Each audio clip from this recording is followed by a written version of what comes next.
Understanding how the statute of limitations impacts the collection of debt. All debt arrangements come with the legal statute of limitations, which is the window of time a creditor has the right to sue the borrower in an effort to collect a debt. Debt that has exceeded the time frame the creditor can sue to recover payment is referred to as time-barred debt. Laws at both the state and federal level define the statute of limitations and regulate the collection of debt beyond the statute of limitations. These laws protect the borrower from being sued long after information on the debt may be available. Each state regulates the window of time in which a creditor may sue a debtor to collect a debt. The most common timeframes are from 3 to 6 years, but can be as long as 8 in some states, like Wyoming. While there are different types of loans and credit agreements, each with varying periods that define the statute of limitations, we will focus on credit card accounts or open-ended accounts for the purpose of this discussion. For credit card debt, the state statute of limitations is as follows: 3 years for Alabama, Arkansas, Alaska, Arizona, Colorado, Washington, D.C., Kansas, Louisiana, Maryland, Mississippi, New Hampshire, Oklahoma, South Carolina, Virginia, and Washington. 4 years for California, Delaware, Florida, Georgia, Idaho, North Carolina, Nebraska, New Mexico, Nevada, Rhode Island, Texas, Utah, Vermont, and West Virginia. 5 years in Iowa, Illinois, Kentucky, Missouri, and Montana. 6 years in Connecticut, Hawaii, Indiana, Maine, Massachusetts, Michigan, Minnesota, North Dakota, North Jersey, New York, Ohio, Oregon, Pennsylvania, South Dakota, Tennessee, and Wisconsin. And 8 years in Wyoming. The statute of limitations impact on the collection of debt. Once the statute of limitations has passed, you generally cannot be sued for the debt. However, debt collectors still have the legal right to attempt to collect the debt indefinitely.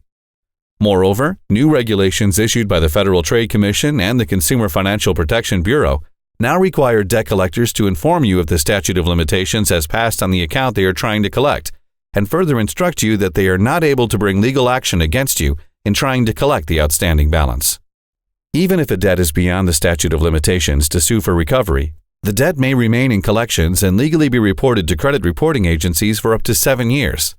Furthermore, if a creditor obtains a judgment against you prior to the expiration of the statute of limitations, the judgment remains collectible for up to 10 years. Depending on your state of residence and activity on the account, judgments can also be renewed, which can impact you even longer. What type of debt is impacted by the statute of limitations?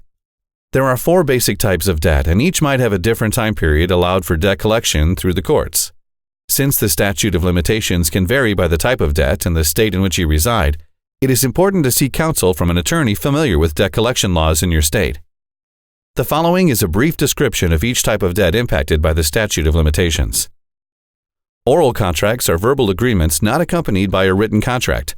They are enforceable in court, but more difficult to prove. Written contracts are one of the most common forms of legal contracts. You sign an agreement to pay a loan under certain terms.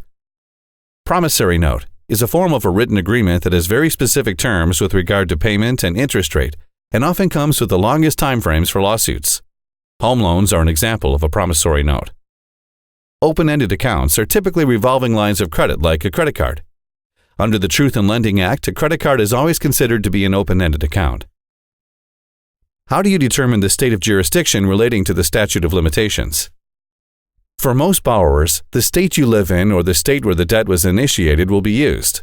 The debt collector can choose whichever state is most advantageous for them. Many credit card contracts state that the collection efforts will be based on their state of incorporation rather than the borrower's home. How do you determine when the statute of limitations begins? Depending on the state where you live, the clock will begin as one of these 3 events occur: when the account becomes delinquent or the date of the last payment, 6 months after the last payment, when the acceleration clause is acted upon. Bank statements or credit reports can be used to indicate when the last payment was made. The burden of proof is always on the borrower. Activity that might re-age the account or restart the clock. If the debt is re-aged, the statute of limitations will begin again.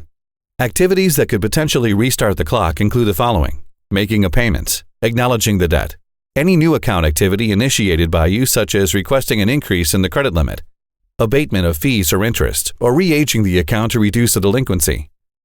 The rules of your state will determine if the statute of limitations is restarted with a payment or activity. Some states indicated that only a new written agreement will restart the clock.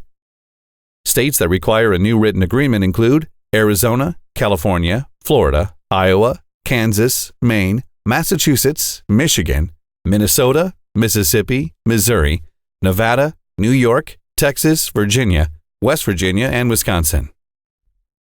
What should you do if contacted regarding old debt? According to the FTC, steps you can take that will protect your rights include the following. 1. Ask if the debt is beyond the statute of limitations. If you believe the debt is too old for the creditor to take legal action, ask them directly. According to the Fair Collection Practices Act, they must answer truthfully, although they may decline to answer. 2. Ask the date of the last payment or activity on the account. This will enable you to establish when the statute of limitations began. 3. Ask for written notice and to verify the debt without acknowledging the debt is yours. When you ask for written documentation, they have 5 days to mail the information. You can then establish if the debt is yours and if the statute of limitations has passed. 4. Get a copy of your credit report and see what is reported as far as activity. 5. Respond to any lawsuits or court documents. A debt collection company can still sue.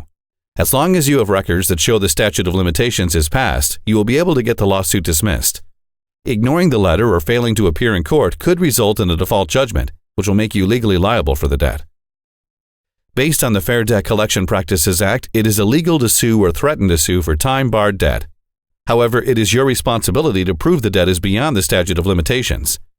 Retaining information on the account is the best way to protect your legal rights. Options if your debt has reached the statute of limitations. Don't pay the debt. If you choose not to pay the debt, it will still remain on your credit report for 7 years from the last delinquency. If you choose this route, each time a debt collector contacts you, send them a letter stating you do not want to be contacted. They can continue to sell the debt to new companies, so this process will likely be repeated many times. Partial payment. Making a partial payment could restart the clock on the statute of limitations, making you vulnerable to a lawsuit. Check the rules in your state before acknowledging or paying any old debts. Paying off the debt. Once the time for a lawsuit is passed, the collection company might be motivated to settle the account, opening the door for negotiation of the debt. Debt collection companies pay pennies on the dollar, meaning a settlement will result in a profit for them. This helps clear up your credit file faster and end collection calls. Under new regulations implemented, a paid collection account will no longer be factored into your credit score. So paying in full or settling on account for less than the full amount owed will remove the account from your credit score calculation going forward. This change is now being implemented in credit reporting systems beginning with FICO 9.0. If you choose to pay off the debt, get everything in writing before you make a payment. Keep receipts and correspondence forever. If you are ever contacted about the debt, you will be able to show the matter was resolved. For more information, visit our website at www.financesolutions.org or give us a call at 855-331-4852.